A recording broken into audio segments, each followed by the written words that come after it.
7. Now, in this hour, we're going to do something that we don't normally do. We've got 3 guests in the studio with us, and we're going to be talking about a campaign called FAIR. That stands for Falsely Accused Individuals for Reform. Now, those of you who've been listening to this programme for many years will know that I've covered all of the different accusations that have been made against not just celebrities but others in terms of historic child sexual abuse. You'll remember back in 2015, Harvey Proctor, when the allegations that were made against him, he came into the studio, talked to me for an hour, a very emotional hour it was too. I ended up publishing his memoirs, and I also published Paul Gambaccini's story because he was somebody else who was falsely accused, and he's with me to my right. Welcome, Paul. So Cliff Richard is somebody else who was falsely accused. You'll all remember his story, I think. Cliff is with me as well. Very pleased to see you at LBC, Cliff. Nice to be here. And Daniel Janner is the founder of the campaign. You remember allegations were made against his father, and he and his family have fought to clear his name as well. Now, let's start off by just trying to... Daniel, I'll come to you first, actually. Just in a few sentences, describe the aim of this campaign and why it was set up. The aim of this campaign is straightforward and simple. We want to provide for anonymity for those who are suspected of sexual offences until charge, be they a charge. This is done to protect the good name and the reputation, not only of well-known people, but everybody in the community who is entitled, we say, to that protection. And far too often it is blown.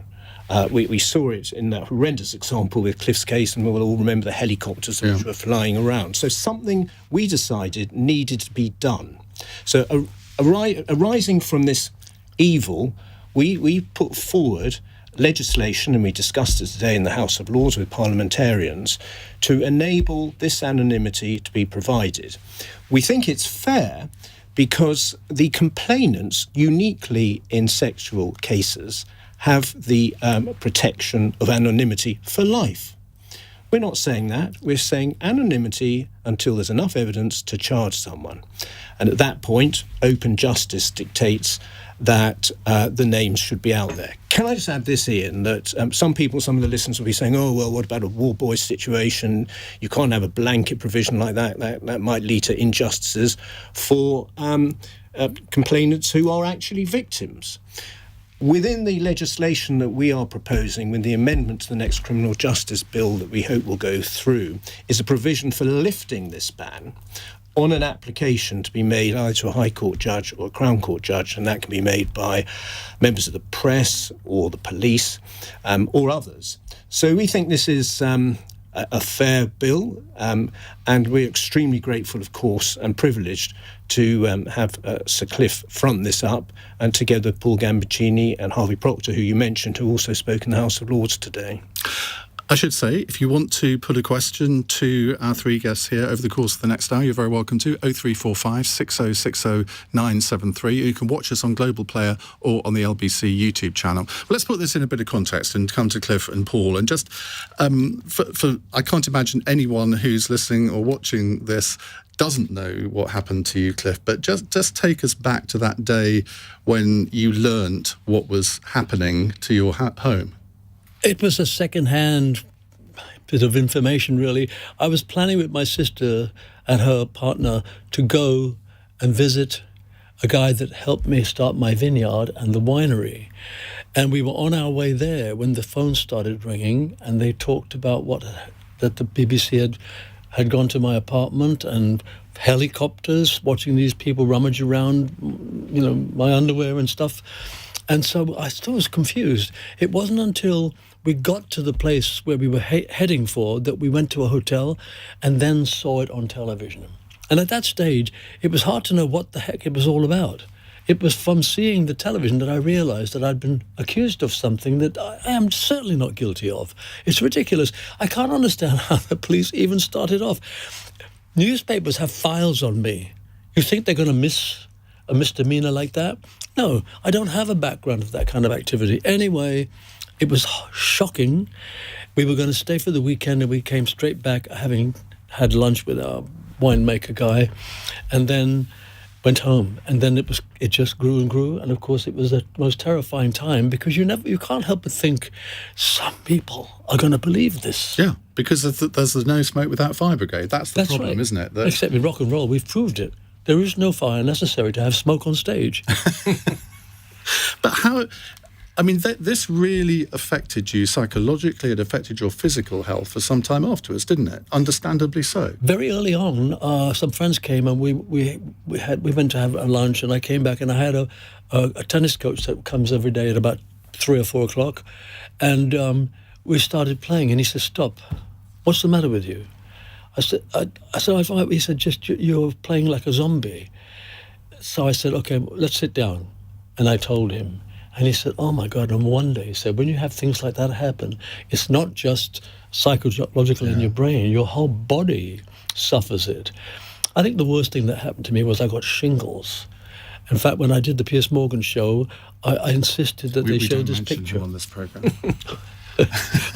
Well, I won't mention him again. No. But anyway, they used it. I wanted people to see that this is what can happen to someone who's innocent, because if you're guilty, remember the old films that we saw? Well, okay, it's fair cop, gov. If you're guilty, you can afford to say that and just think, okay, I did it, I'll have to deal with it. But when you're innocent, everything gets mumbled up and jumbled up. And I ended up with shingles. I couldn't sleep. I slept very badly for a couple of years. And it's something I'm past, but it's not something I'll ever forget. 'Cause I can remember seeing a television interview with you at some point during this. I mean, after... it was after. And I thought, that's not the Cliff that we all know and love. That it really had affected you, hadn't it? The first interview I did, I didn't do any interviews at all during that first period of a couple of years. And I asked Gloria if she would be willing to interview me. She said, "Of course." And of course, my lawyer said, "We need someone with a bit more bite." I said, "I've had enough of bites. I need to talk with a friend where I can know that what she loves." So anyway, she didn't tell me what she was going to ask, but she talked about it. And, I ended it. This is how it felt sometimes. I arrived in Faro Airport, coming from London to go back to Portugal, and I was with a friend. And these two guys, really big-looking guys with tattoos on their arms, and they were stalking through. And I said, "This is the kind of person that's going to smash me in the face." They came straight up to me, and they put their thumbs in the air and said, "All right, Sir Cliff." And I went, "Yeah, I'm all right." So you were getting terrified of all sorts of things, because as we said before, it's possible that some people will believe it. And the worst thing was seeing a clip on the internet with these guys stalking down, and one guy saying, "Well, I don't care if he's been passed as innocent. As far as I'm concerned, he's guilty." Yeah. So, but I don't care. The man's a fool, and I'm over it. No, past it, but I can talk about it now without feeling broken-hearted. But the problem is, doing things like this brings it all back, doesn't it?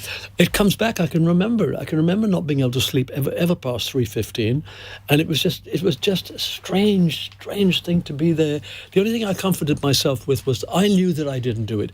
I knew that this guy, whoever he was, I don't know his name, whoever he was, he would know I didn't do it. And I've said, God knows I didn't do it. So it's kind of saved me from going down this sort of suicide road and things like that, although I did think I was going to die of a heart attack, because I woke up often with all the pulses in my body pumping. Yeah. So, Paul, coming to you, was your experience similar to Cliff? I remember when I first met you, when we were talking about publishing your book, and I remember thinking, he's incredibly angry. And I could completely understand why you were. Has that anger slightly dissipated over the years, or do you still feel that sense of anger? As with Cliff, there are now some days when I don't think about it. But when I am reminded of it, particularly with reference to the unresolved part of the experience, which is the corporate management of the BBC, then I do feel great anger welling up inside me. I did successfully, as you know, take on the Metropolitan Police and the Crown Prosecution Service in the legal system and won damages and apologies. I could not do so against the BBC because of a technicality. And unfortunately, because of their refusal to face the great wrongs they committed during the witch hunt against so many people, this continues. It's part of my permanent feelings about the corporate management of the BBC, not the network management. No. I've never had any quarrel with them, just as Cliff has Because you never... are back on the BBC, aren't you? I am back on the BBC. Yes, well, this is a fairly unique situation, but Tony Blackburn is back on the BBC. He was wronged by the BBC. There came a point where they understood they'd made a mistake, but they couldn't bring themselves to acknowledge it publicly. It's the most extraordinary thing. You have an organization that is terrified to be honest. And until they are honest, this will always hang in the air. Until a couple of years from now, I have to write a book about it. I mean, because if they never apologize to us, we'll make them apologize. And there's a publisher here. Well, no, I'm out of it now. So Yes. that I should have be to say said. about Cliff, the reason we're here is directly from him. Because our cases overlapped. They were not in exactly the same time period. I was a few months ahead of him in the system. So sometimes we would talk on the phone, and I was able to say to him, oh, well, that's because of this, and it'll turn out like that. But then one day he said to me, I have been watching, and you were in Barbados, parliamentary TV. Only in the modern era could you be in Barbados and watch parliamentary TV. And I've seen your testimony before the Home Affairs Select Committee on bail reform. And that is yours. So mine is going to be anonymity before charge. And that's when I realized that this would become a serious thing and Cliff would become the front person for this movement, which all of those who were utterly falsely accused support, even if they don't come forward. For example, our mutual friendly acquaintance, Jimmy Tarbuck, said to me at one of your birthday parties at the Royal Albert Hall, please excuse me for not participating, but I'm not as good with public speaking as you, but I'm with you two all the way. Well, we're going to talk more about the campaign in a moment, but I just wanted people to understand where you're all coming from before we get into that, because I think it is an important argument. And as you said, Daniel, there are people who think that you're wrong, that it would be not a good thing to go down this road. So we'll explore that in a moment as well. Keep the calls coming. We will come to your calls in a few minutes as well. 0345 6060 973. You're listening to LBC. I'm Iain Dale. It's 16 minutes past 7. This is LBC.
on LBC.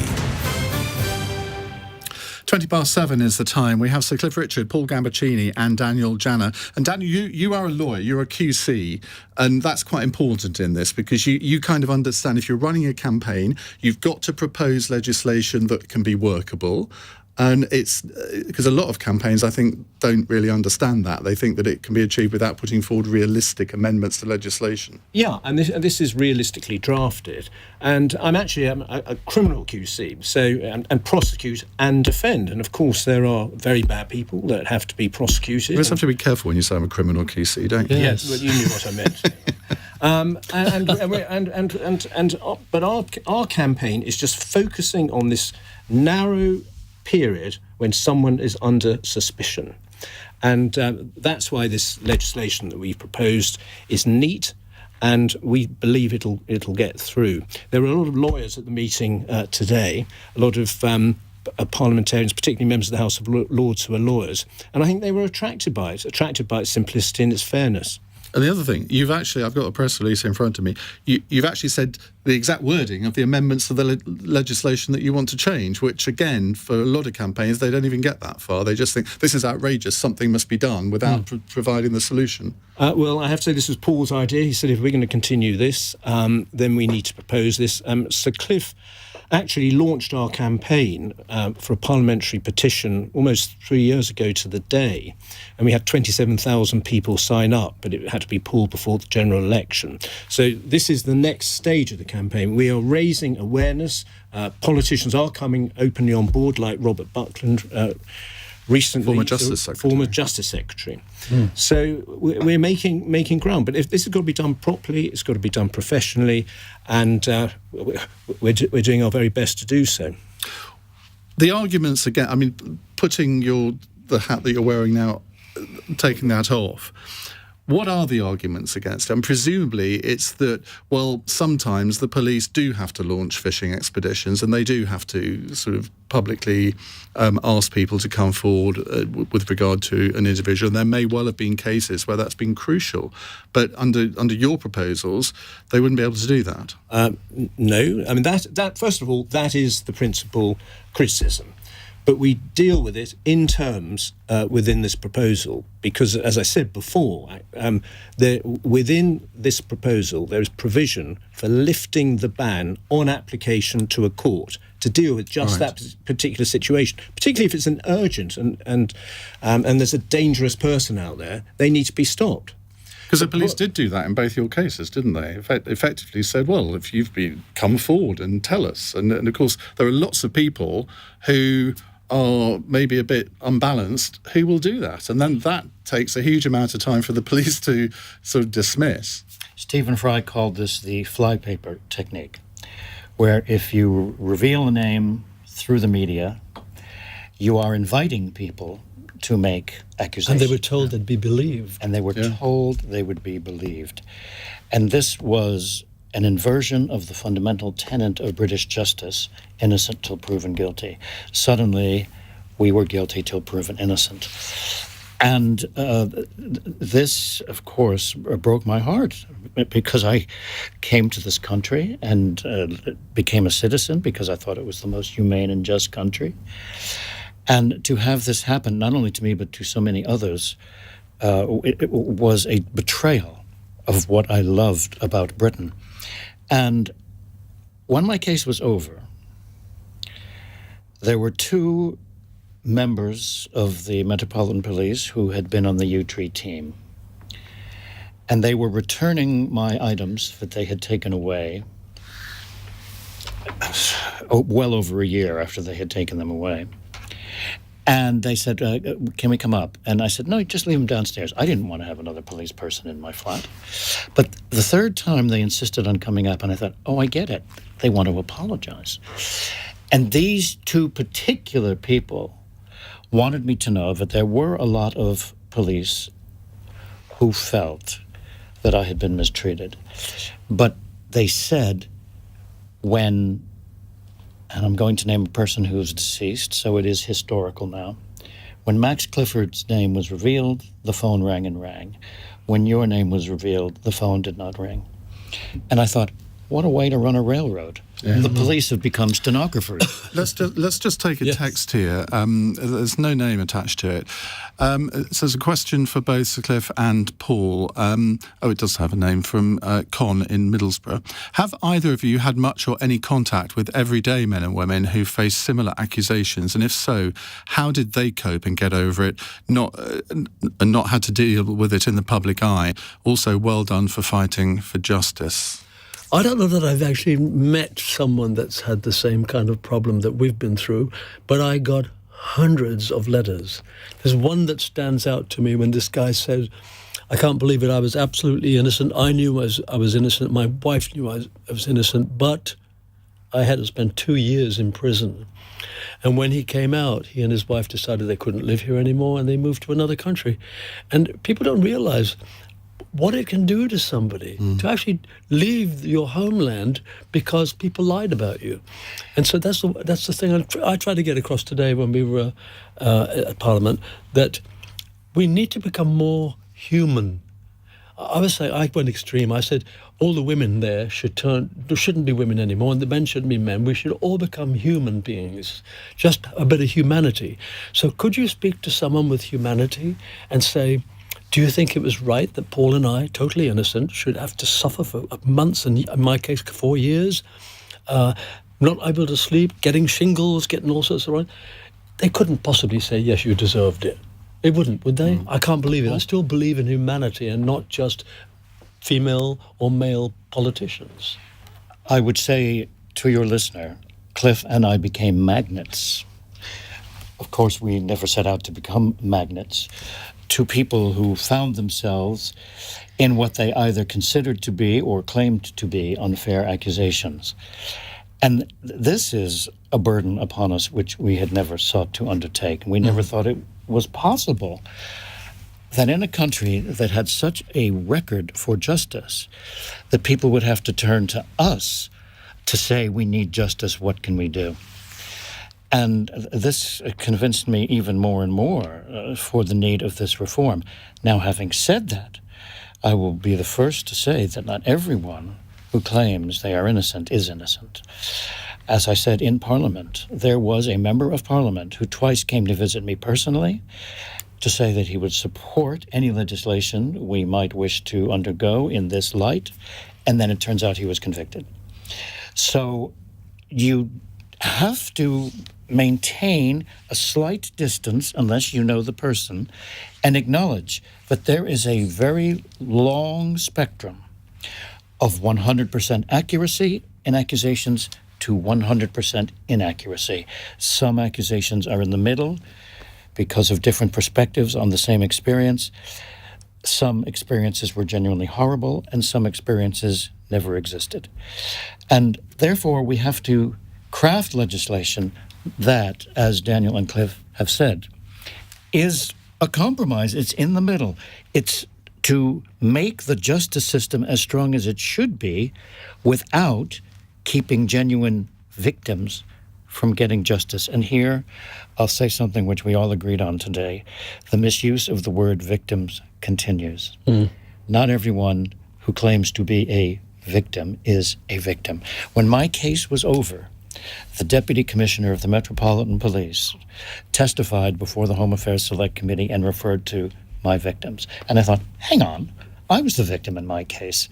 It's known this wasn't true. Why are you still using the word victims? Right, let's go to a caller. Bernadette is in Oxford. She's a new caller to LBC. Bernadette, what would you like to say? Hi. Hi. I'd just like to say, and good luck with the campaign. My question is to Sir Cliff. Cliff, we are big fans of yours. We know you're a good person, and we wonder, and we are slightly worried, if you will ever get over the terrible thing that's happened to you. Bernadette, I feel that I've got past it. You know, I now have my life back. I'm doing tours, I'm recording still, so I've gone past it. But I don't think, I can't imagine how I'll ever get over it. here we are still talking about it, and I can remember what it felt like. I remember going to bed and waking up at 3:15 every damn morning. So I don't think I'll ever get over it, but there's always that possibility that you will deal with it and say everybody now knows it was wrong. I went through a period of dismay and disgust, but I'm past it, so I can now live my life happily. I enjoyed being on the bus on Sunday with the We'll come Queen. to that later. and so therefore, yes, I'm happy that you're worried for me. I mean, I appreciate that so much. But don't worry for my future. I'm past it now. But Cliff, never say you're past it. No, I'm past the subject of this terrible thing that happened. I've passed the event, but I won't forget it. May I say, I think we are in the position that Pete Seeger was in. In 1950, Pete Seeger's group, The Weavers, were the #1 selling group in America. They had the massive hit Goodnight Irene. You may remember that. No. Okay. Well, you may remember If I Had a Hammer. No. I had a hammer. Yeah. Oh, Cliff remembers it. Anyway, they were the #1 selling group in America in 1950. 2 years later, you could not buy their records because Pete Seeger had been accused of being a communist. This was during McCarthyism. And Decca deleted all their records. Wow. Now, at Christmas 1956, they did a reunion concert at Carnegie Hall, which kicked off the folk movement in American popular music, and they were restored. But for his entire life, Pete Seeger, who wrote so many great songs like Turn, Turn, Turn, which I think do know you have. that. I do know that. Guantanamera, I think you know that. Anyway, for all his accomplishments, he was always known as someone who had been a victim of McCarthyism. And I think no matter how long we live, and no matter what else we are known for, we will be known for this, and we've accepted it. Yeah. Do you find that your music, though, is a bit of an escape from it all? I mean, I came to see you at the Albert Hall, whenever it was, last October. Last October. And, I mean, it was a fantastic concert. And I remember thinking to myself at the time, this is how he can escape it. It's doing the music, continuing to do the music. That's true, actually, is because not only is it a career, it's an art form, and you can lose yourself thinking, how am I going to sing this song? How am I going to do that one? And then I was looking around, and I found that wonderful, the sort of one we went right towards the end of the show, Marmaduke. Yeah. And I remember that. You can forget everything when you're on stage, I have to admit. When I'm on stage, I don't think of anything. Certainly not what we're talking about now. And it is an escape. And that may well, now you bring it up, that may well be the reason why I've been able to go back and do it. Only last year, my record came in at #3 in the charts, and I got a message from the chart people saying that I'm the first artist, and I might be the only one, who's had a top 5 hit in 8 consecutive decades. Now, am I going to be joyous? Yes. So it's things like that kind of level out everything that you fear, and so therefore, when I mentioned earlier about, I can't forget it. Yeah. But I'm past it in that it doesn't make me ache anymore. I don't feel any pain anymore. We'll have more of your calls in a moment with Daniel, Cliff and Paul. It's 7:33 on LBC. Time for the news headlines with Amelia Cox. A Tory peer has resigned from her role at the Foreign Office after calling for Boris Johnson to step down on LBC.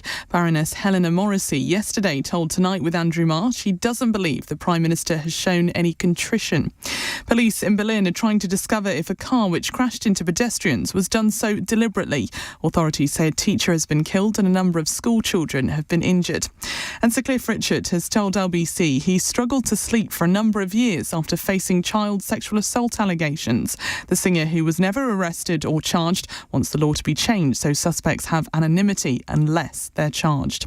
LBC weather: dry for most areas tonight, some rain lingering in southwest Scotland and northwest England, a low of 8 degrees. This is LBC. If you're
Leading Britain's conversation. Iain Dale. Tweet at LBC. 7:37, we're with Sir Cliff Richard, Paul Gambaccini and Daniel Janner QC. Before we go back to calls, Daniel, what happens in other countries? And has this ever been the case in Britain where there has been anonymity before charge? Well, that's a very good question, Ian. I mean, certainly in the Republic of Ireland, defendants have automatic anonymity in rape cases, and I believe it's planned to extend it to all sexual offences. So, close at hand, Republic of Ireland. It's right to say not many other countries have the same provision, but that doesn't mean that is right. Indeed, we here did have the provision for protection, for anonymity, within a 1976 piece of legislation which provided for anonymity of defendants in rape cases. But for some reason, I'm still trying to fathom, in 1988, it was repealed. OK. Right, let's go to another call. Kate's in Sevenoaks. Hello, Kate. Hi. Hello. I'm very nervous. Don't Hello worry, to we're all all. very friendly. We're all I very listen to nervous you. here. Yeah. I listen to you most evenings, Ian. So Oh, thank you, Kate. that's okay. 20 years ago, I went through a stranger rape trial.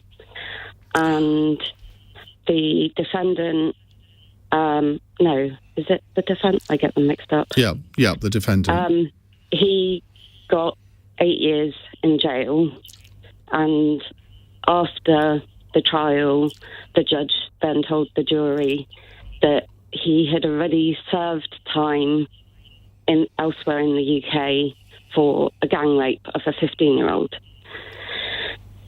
And the reason why I'm telling you this is because this was in my one with over 2 years, and it was the investigation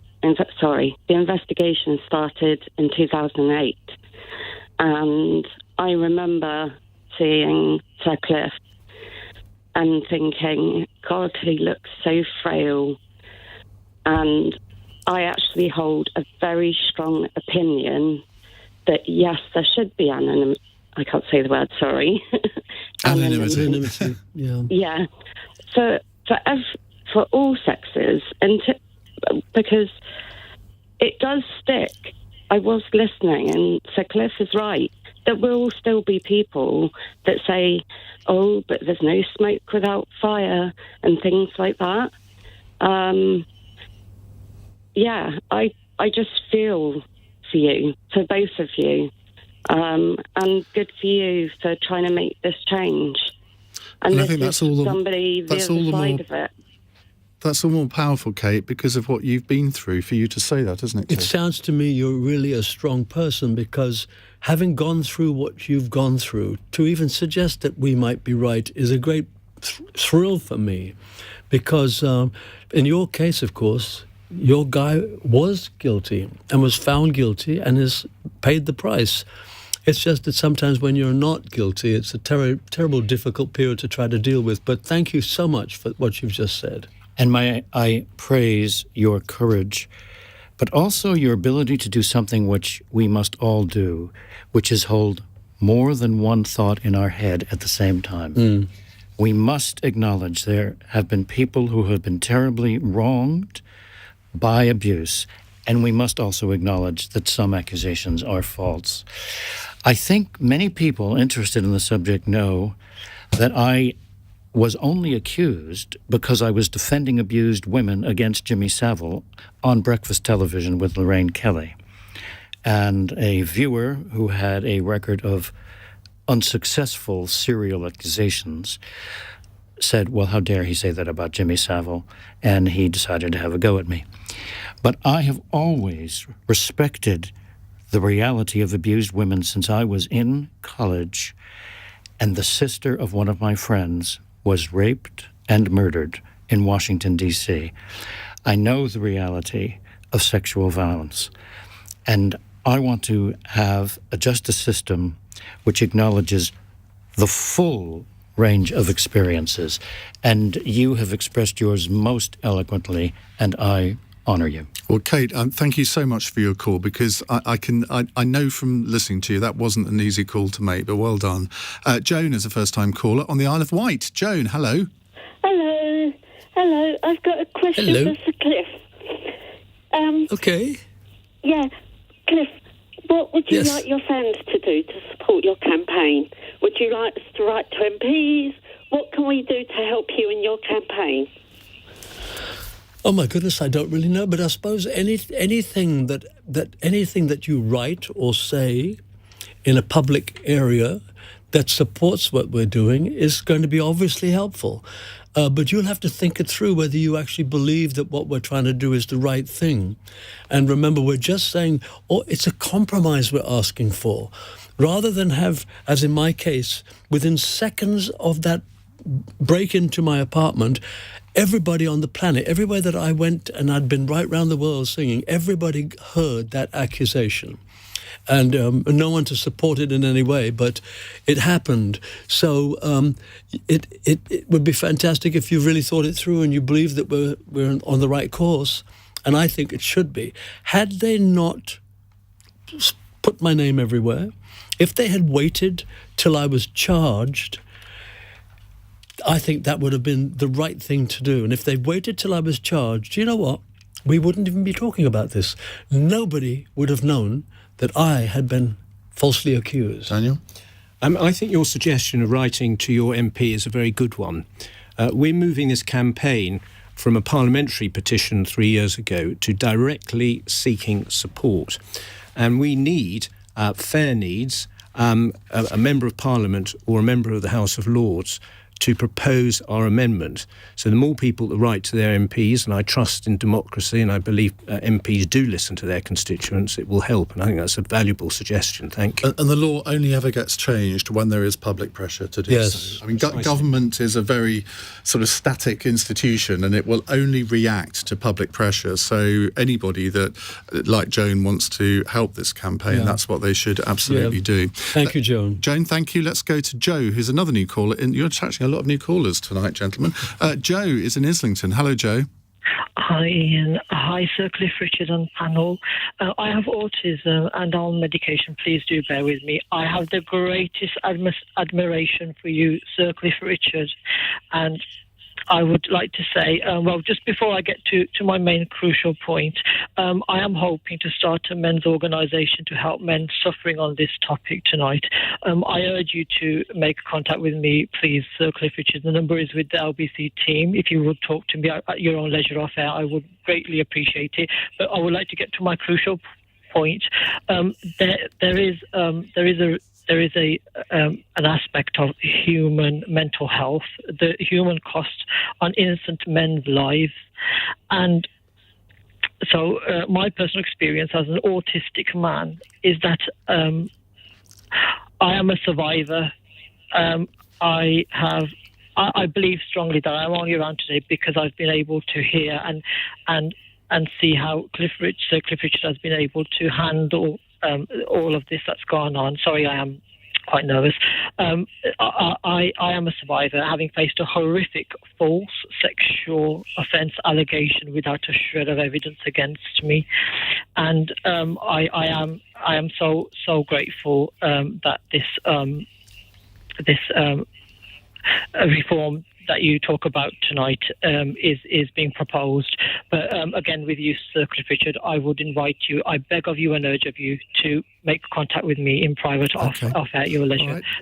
Joe, thank you very much. Okay, thank you. Somebody else who's gone through something similar to what you both have been through, and this doesn't just happen to famous people, does it? No, it doesn't. And we've tried to make that statement to say that this is not to do just with people who have fame and fortune. It's to do with the person in the street. And I think it's fantastic that you've called in. If it can happen to you, it can happen to anyone. Oh yes, absolutely. It could happen, and it does happen to lots of people. I came out of a restaurant just after I had won my case with the BBC, and this guy jumped up from the chair outside of the restaurant. He was sitting on the pavement, and shook my hand, and he said, "Thank you, you're doing this for all of us." And I thought, I didn't plan to do it for everybody. It was more to sort of preservation. But yes, now we are trying to do it so that the everyday man and woman in the street has the same opportunity of being anonymous until the police have gathered enough information that makes them think they can take you to court. Time is catching up with us. We need to go to another break, but we'll have more of your calls in just a moment. And don't forget, we have Cross Question at 8. Charlotte Nichols will be with us, Labour MP, Emma Best, Conservative London Assembly member, Kelly Beaver, the Chief Executive of Ipsos UK, and Matthew Lesh from the Institute of Economic Affairs.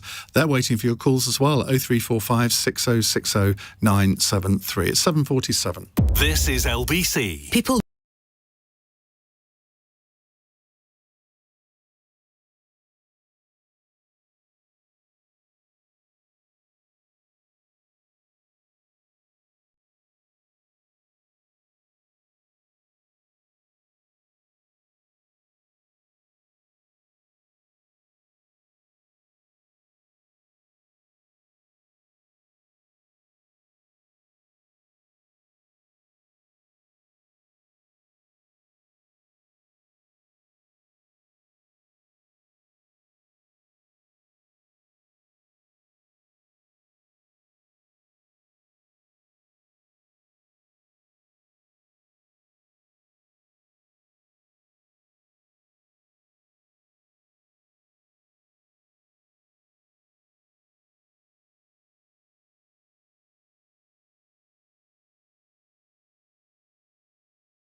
Leading Britain's conversation. Iain Dale. Tweet at LBC.